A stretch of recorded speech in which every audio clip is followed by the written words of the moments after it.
Match জয়ের পর এবার সিরিজ জয়ের মিশনে পাকিস্তানের বিপক্ষে আবারও শক্তিশালী একাদশ নিয়ে মাঠে নামছে বাংলাদেশ ক্রিকেট দল। পাকিস্তানকে দীর্ঘ 11 বছর পর সিরিজ হারানোর সুযোগ শান্তদের কাছে। প্রথম ম্যাচে দুর্দান্ত বোলিং করা নাহিদ রানা আরও একবার থাকবেন কোচের মূল পরিকল্পনায়, ফিরতে পারেন সৌম্য সরকার। সব মিলিয়ে সিরিজ জয়ের মিশনে দ্বিতীয় ওয়ানডেতে তবে কেমন একাদশ নিয়ে মাঠে নামবে বাংলাদেশ, তার বিস্তারিত রিপোর্টে। দীর্ঘ 4 মাস পর ওয়ানডে ফরম্যাটে মাঠে নেমে বলা চলে নিজেদের মন মতো শুরু করেছে বাংলাদেশ দল। পাকিস্তানকে এক প্রকার হেসে খেলে জয় তুলে নিয়েছে ফিল সিমন্সের শিষ্যরা। মিরপুরের নাহিদ রানার অগ্নিঝরা বোলিং এর সাথে তানজিদ তামিমের দুর্দান্ত ব্যাটিং, এই দুইয়ের কাছে পাত্তাই পায়নি সফরকারী পাকিস্তান ক্রিকেট দল।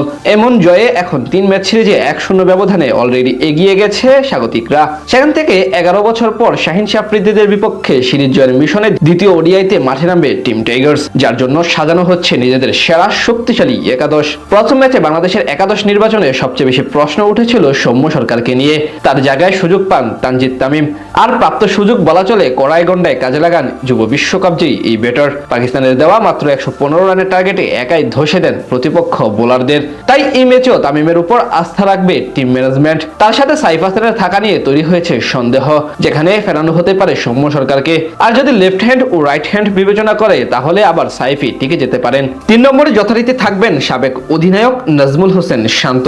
প্রথম ম্যাচে আউট হলেও ব্যাট হাতে দায়িত্বশীলতার পরিচয় দিতে দেখা যায় তাকে। 33 বলে 27 রানের ইনিংস আসে তার ব্যাট থেকে। 4 নম্বরে থাকতে পারেন উইকেট কিপার লিটন কুমার দাস। গেল ম্যাচ থেকে মিডল অর্ডারে ব্যাটিং করা শুরু করেছেন এলকেডি। সেখান থেকে দ্বিতীয় ম্যাচেও তাকে দেখা যেতে পারে একই পজিশনে। তার সাথে 5 নম্বরে থাকবেন ডানহাতি ব্যাটার তাওহিদ হৃদয়। প্রথম ম্যাচে ব্যাট করার সুযোগ না পেলেও সম্প্রতি বেশ ভালোই ফর্মে আছেন এই ক্রিকেটার। বিসিএলেও দুর্দান্ত পারফরমেন্স করেছেন তিনি। ফাইনালে খেলেন 90 ঊর্ধ্ব ইনিংস। সেই সুবাদে এই সিরিজে মিডল অর্ডারে বাড়তি দায়িত্ব থাকবে হৃদয়ের কাঁধে। এছাড়া ব্যাটিং অর্ডারে আরও দেখা যেতে পারে দীর্ঘদিন পর জাতীয় দলে প্রত্যাবর্তন করা বামহাতি আফিফ হোসেন ধ্রুবকে। তাদের সাথে ফিনিশার হিসেবে দেখা যাবে অধিনায়ক মেহেদী হাসান মিরাজ এবং রিশাদ হোসেনকে।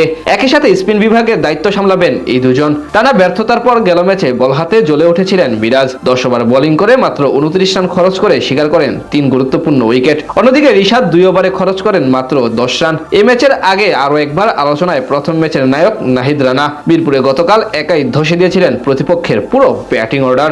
অসাধারণ বোলিং করে তুলে নেন ক্যারিয়ারের প্রথম ফাইফার। 7 ওভারের স্পেলে মাত্র 24 রান খরচ করে নেন 5 উইকেট। তাই সিরিজের দ্বিতীয় ওয়ানডেতে কিছুটা বাড়তি নজর থাকবে এই পেসার। তার সাথে একাদশে আরো দেখা যেতে পারে মুস্তাফিজুর রহমান ও তাসকিন আহমেদকে।